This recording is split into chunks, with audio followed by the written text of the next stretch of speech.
আল্লাহ তাআলা সূরা ওয়াকিয়ার 1 থেকে 6 নম্বর আয়াতে ইমানদার এবং চিন্তাশীলদের জন্য বিশাল কিছু দিয়ে দিছেন, বিশাল কিছু।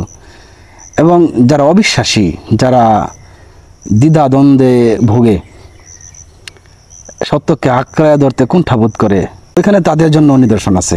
তারাও এখান থেকে শিক্ষা নিতে পারে। কীরকমভাবে?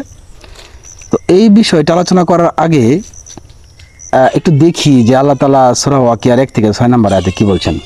যেদিন কিয়ামতের ঘটনা ঘটবে, যার বাস্তবতায় কোনো সংশয় নেই, প্রবলভাবে প্রকম্পিত হবে পৃথিবী, পর্বতমালাগুলো ভেঙে হবে চুরমার, অতঃপর তা হবে উৎক্ষিপ্ত ধূলিকণা। তো চিন্তাশীলদের জন্য এখানে খোরাকটা হচ্ছে যে প্রবলভাবে প্রকম্পিত হবে পৃথিবী। এটা মানে ওই আল্লাহ তাআলা ভূমিকম্পের ইঙ্গিত দিছেন। ভূমিকম্প ছাড়া তো আর পৃথিবী প্রকম্পিত হওয়া সম্ভব না। আল্লাহ চাইলে সবই সম্ভব, কিন্তু এটা যৌক্তিকভাবে প্রবলভাবে প্রকম্পিত হবে পৃথিবী। পৃথিবী কখন প্রবলভাবে প্রকম্পিত হয়? যখন তার যে 4টা যে টেকনোটেট প্লেট আছে পৃথিবীর, এই যে উপরিভাগ বা মাটি যেটা, সেটা কিন্তু 4 ভাগে বিভক্ত, এবং এই 4টা ভাগকে 4টা টেকনোটেট প্লেট বলা হয়। এই টেকনোটেট প্লেটগুলা যে কোনো কারণবশত যদি নড়াচড়া করে তখন ভূকম্পন অনুভূত হয়।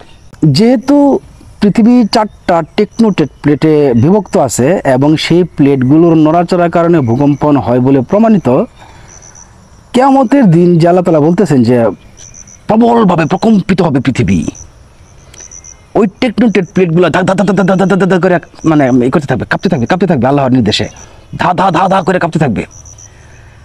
কয়েক সেকেন্ডের ভূমিকম্পে আমাদের ভূমণ্ডলের পরিস্থিতি কি হয়? স্থাপনা, ঘর বাড়ি ধ্বংস হয়ে যায়, মানুষের শরীরে বিভিন্ন শারীরিক সমস্যার উপসর্গ দেখা দেয়। আর সেই কিয়ামতের দিন যখন প্রবলভাবে র্যান্ডম একেবারে ধাঁধা ধাঁধা করে পৃথিবী কাঁপতে থাকবে, তখন নিশ্চিতভাবেই এক মহা বিভীষিকা সৃষ্টি হবে। এবং এই আল্লাহ তাআলা বলতেছেন যে পর্বতমালাগুলো ভেঙে হবে চুরমার। এই যে টেকনোটেট প্লেটগুলা, এগুলো যখন মানে থর থর থর থর কাঁপতে থাকবে, একটা টেকনোটেট প্লেটের উপরে যখন আরেকটা প্লেট উঠে যাবে, আরও প্রবলভাবে প্রকম্পিত হবে, চলমান অবস্থার সৃষ্টি হবে, তখন একটা পর্বতের সাথে যখন আরেকটা পর্বতের সংঘর্ষ হবে, সেগুলো ভেঙে খান খান হয়ে যাবে, চুরমার হয়ে যাবে, অতঃপর তা হবে উৎক্ষিপ্ত ধূলিকণা। তো এই যে প্রচণ্ড রকম ধাক্কা, প্রচণ্ড রকম শক্ট, এই প্রচণ্ড রকম ধাক্কার ফলে পর্বতমালাগুলো যখন একটার সাথে আরেকটার প্রবল সংঘর্ষণ হবে, ডেফিনেটলি সেগুলো চূর্ণ বিচূর্ণ হয়ে উৎক্ষিপ্ত ধূলিকণা এমনভাবে চূর্ণ বিচূর্ণ হবে যে সেটা ধুলায় পরিণত হয়ে মানে চারপাশে ছড়ায় যাবে।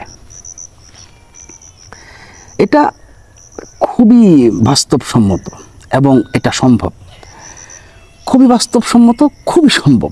কিন্তু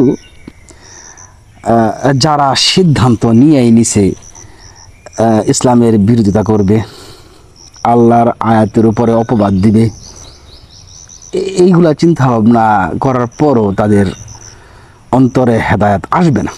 কেন আসবে না? আল্লাহ তাআলা এই সমস্ত লোক যারা জেনে বুঝে আল্লাহর আয়াতের উপর ঈমান আনে না, উপরন্তু মিথ্যারোপ করে, বিরোধিতা করে, তাদের অন্তরে আল্লাহ সিলমোহর দিয়ে দিয়েছেন। তাদের কপালে হেদায়েত নাই। আফসোস তাদের জন্য, আফসোস।